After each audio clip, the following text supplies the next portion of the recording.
శ్రీనివాస్ గారు మళ్ళీ కేసీఆర్ గారు 7 నెలల తర్వాత ప్రజల్లోకి వస్తున్నారు. మళ్ళీ ప్రజల విశ్వాసాన్ని, నమ్మకాన్ని మళ్ళీ ఎలా కూడబెట్టుకుంటారు? అంటే పార్లమెంటు రిజల్ట్స్ తర్వాత మళ్ళీ ఏ విధంగా ముందుకు వెళ్ళాలని కార్యాచరణను రూపుదిద్దుకుంటున్నారు? అంటే వాళ్ళ వైఫల్యాలనే మీరు ప్రాతిపదికగా ముందుకు వెళ్తారా? లేకపోతే మీరు ఏం చేస్తారు? ఏంటి అన్నది మీ విజయావకాశాలు మెరుగుపరుచుకోవటానికి మీరేం చేస్తారు?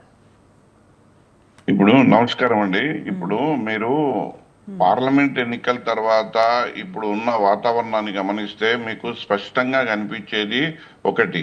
అది ఏంది అనంటే ఈ యొక్క పరిపాలన రేవంత్ రెడ్డి గారి పరిపాలన పూర్తి ప్రజా వ్యతిరేక పరిపాలన అని ప్రతి వ్యక్తికి తెలంగాణలో ఉన్నటువంటి జనాలకందరికీ ఇవాళ కొట్టొచ్చినట్టు కనబడతా ఉంది.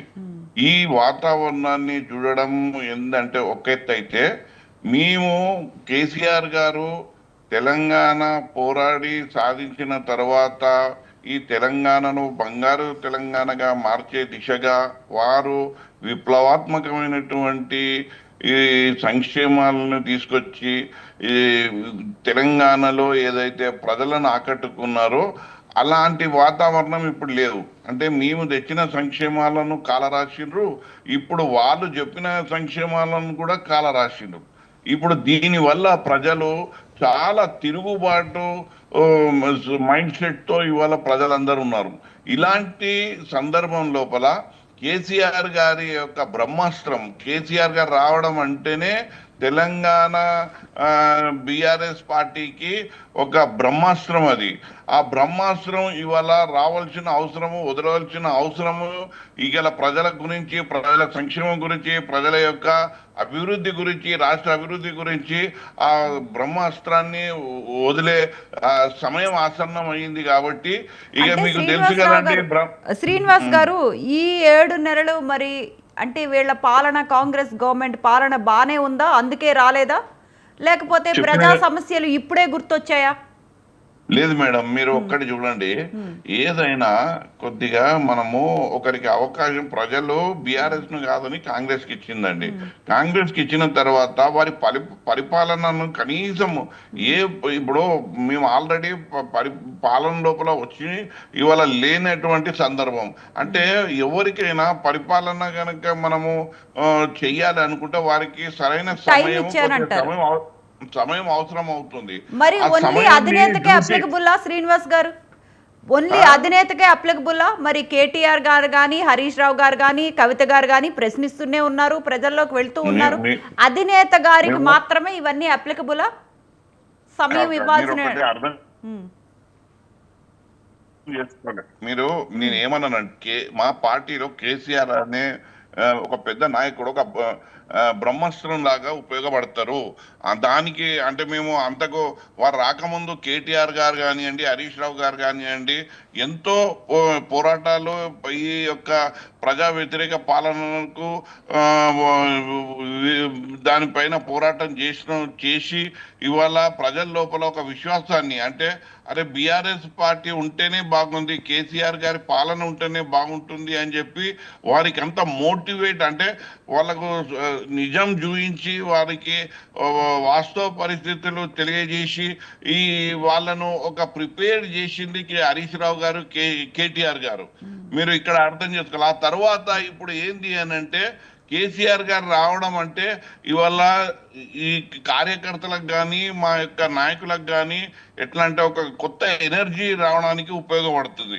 ఇప్పుడు సంవత్సరం దాటిపోయింది, 14 నెలలు వారికి అవకాశం ఇచ్చిండ్రు. ఆ 14 నెలల లోపల వాళ్ళు చేస్తానని చెయ్యకుండా అభివృద్ధి అంతా కుంటుపరిచి ఇవాళ వాళ్ళు ఇచ్చినటువంటి సంక్షేమాలన్నీ, చెప్పినటువంటి సంక్షేమాలు, మేము ఇచ్చిన సంక్షేమాలను అన్నిటినీ వాళ్ళు కాలరాసి ఇవాళ కేవలం ఏంది అని అంటే కాలయాపన చేస్తూ రోజులు గడుపుతూ వారి యొక్క ఢిల్లీ ప్రయాణానికి, వారి యొక్క ఏంది అంటే అధిష్టానానికే సమయం ఇచ్చే సందర్భం ఇవాళ మనం కాంగ్రెస్ లో చూస్తా ఉన్నాం. ఇలాంటి పూర్తిగా అంటే వాక్యూమ్ క్రియేట్ అయింది. ఇక్కడ ఎట్లా అంటే శూన్యంలోకి వెళ్ళిపోయింది.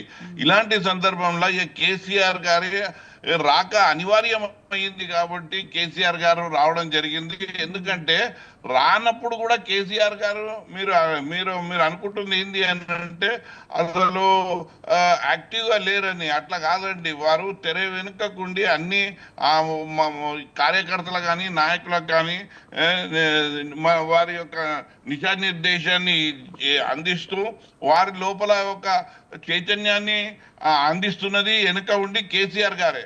ఇవాళ అలాంటివన్నీ చేసిన తర్వాత కూడా ఈ కాంగ్రెస్ పార్టీకి కానీ నాయకులకు కానీ ఇంకా బుద్ధి రావడం లేదు కాబట్టి ఇక కేసీఆర్ రంగ ప్రవేశం అనివార్యమైంది కాబట్టి ఇక్కడ నుంచి కార్యకర్తల లోపల రెట్టింపు ఉత్సాహం, రెట్టింపు ఆ, ఒక ఏంటి అంటే మన యొక్క పోరాట పటిమి ఇమిడ్చుకొని ముందుకు వెళ్ళే ఒక ఒక సందర్భాన్ని ఇవాళ క్రియేట్ చేయడానికి కేసీఆర్ గారు రావటాన్ని మనం చూడొచ్చు.